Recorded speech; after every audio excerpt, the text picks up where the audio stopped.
لیکن یہ ہے کہ الیکشن تو جب بھی کراؤ گے وہی آئیں گے.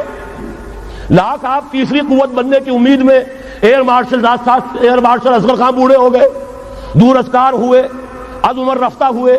اب قاضی حسین احمد صاحب تیسری قوت بننے کی فکر میں آئے تھے, کبھی وہ طاہر القادری صاحب تیسری قوت بننے کی فکر میں آئے تھے.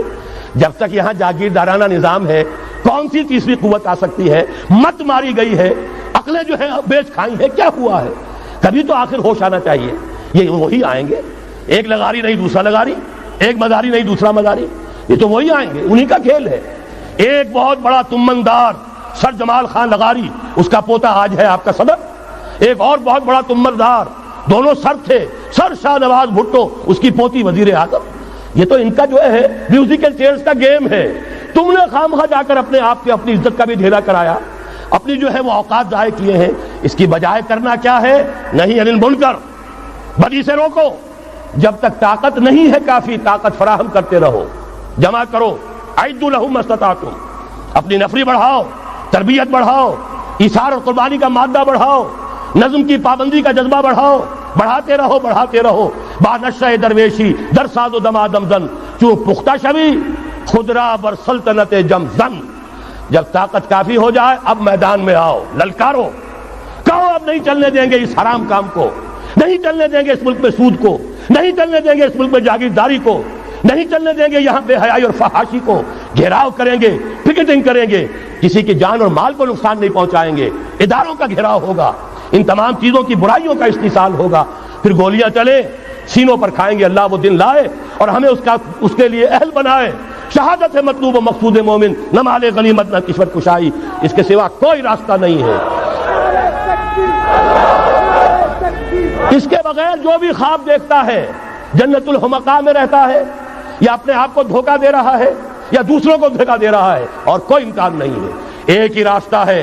اگر محمد الرسول اللہ اور ان کے ساتھیوں کو انہی وادیوں میں سے گزرنا پڑا, اگر طائف کا پتھراؤ محمد الرسول اللہ کو اپنے جسم اطہر پر جھیلنا پڑا, دندان مبارک محمد الرسول اللہ کے شہید ہوئے, خون کا فوارہ ان کا چھوٹا, سینکڑوں صحابہ جن میں حضرت حمزہ جیسے بھی ہے, اسد اللہ و اسد رسول, جن کی لاش کا نقشہ ابھی آپ نے سنا, ناک کٹی ہوئی ہے, کان کٹا ہوا ہے, پیٹ چاک کر کے کلیجہ چبایا گیا ہے. حضور کو جو صدمہ ہوا ہے, مدینے جب واپس گئے ہیں, انصار کے گھروں سے عورتوں کے بین کرنے کی آوازیں آئیں. اس وقت تک حرمت نہیں ہوئی تھی, اور عربوں کا رواج تھا جیسے ہمارے ہاں دیہات میں جس طرح خواتین نوحے کرتی ہیں, بین کرتی ہیں, اس وقت تک وہاں ان کے ہاں بھی رواج تھا. تو وہاں ہو رہا تھا. 70 صحابہ شہید ہوئے تھے. وہ کوئی ہر شہید کسی کا بیٹا تھا, کسی کا شوہر تھا, کسی کا بھائی تھا, کسی کے ساتھ کوئی اور رشتہ تھا. پورا مدینہ جو ہے ماتم کدا بنا ہوا تھا. اس وقت حضور کی زبان سے بھی الفاظ نکل گئے, اما حمزہ تو فلا بواکی لہو, ہائے حمزہ کے لیے تو کوئی رونے والیاں بھی نہیں.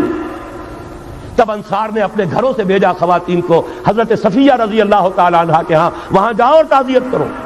یہ ساری وادیاں ہیں جو طے کی ہیں محمد الرسول اللہ والذین معہ. سفر تبوک ہوا ہے جسے جیش العسرہ کہا گیا ہے.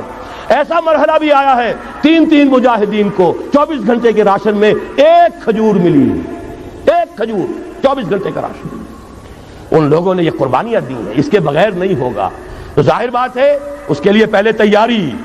کچے پکے لوگ اگر لے آئے, تو خاک میں مل اور آگ میں جل, جب خشت بنے تب کام چلے. ان خام دلوں کے عنصر پر بنیاد نہ رکھ, تعمیر نہ کر. یہ تو پختگا خام ہے جب تک تو ہے مٹی کا ایک انبار, تو پختہ ہو جائے تو ہے شمشیر بے زنہار. تو وہ پختہ ہو جائے, اب ٹکر مول لو, آگے بڑھو, للکارو, آنکھوں میں آنکھیں ڈالو, باطل کا مقابلہ کرو. اس کے استحصال کے لیے اپنی جانیں قربان کر دینے کو سب سے بڑی کامیابی سمجھو. یہی واحد راستہ ہے جس کے سوا جب وہ مرحلہ آ جائے گا, اللہ کرے کہ وہ آئے. اور میں اب اس وقت تو بیان نہیں کر سکتا, وقت بہت ہو گیا ہے. میری جو ایک کتاب چھپ چکی ہے, سابقہ اور موجودہ مسلمان امتوں کے کا ماضی حال اور مستقبل, آنے والی جو حالات ہیں ان کا ایک نقشہ میں نے بیان کیا جو احادیث نبویہ میں آیا ہے. میرا اندازہ یہ ہے کہ اب معاملہ زیادہ دور کا نہیں ہے, بلکہ ہمارے لیے تو نہ دور کا ہے نہ دیر کا ہے. انشاءاللہ یہیں سے ہوگا. بس صرف یہ ہے کہ فریب خوردہ شاہی اور بھٹکا ہوا آہو جو ہے اسے پھر اپنی منزل یاد آ جائے. کبھی بھولی ہوئی منزل بھی یاد آتی ہے راہی کو, اور بھٹکے ہوئے آہو کو پھر سوئے حرم لے چل. اس کے لیے وہ رہنمائی درکار ہے. آپ میں سے ہر شخص رہنما بن کر اٹھے, اس دعوت کا مبلغ بن کر اٹھے. جیسے کہ حضور نے اپنے خطبے کے آخر میں فرمایا تھا فَلْيُبَلِّغِ الشَّاهِدُ الْغَائِبَ، اب جو یہاں موجود ہیں وہ اپنا فرض سمجھیں کہ دوسروں کو پہنچائیں گے۔ اس حوالے سے یہ ہے کہ ہمارا لٹریچر، ہمارے ویڈیوز، آڈیوز، وہ ہم ہر میدان میں موجود ہے، چیزیں استعمال کیجئے۔ اب میں چند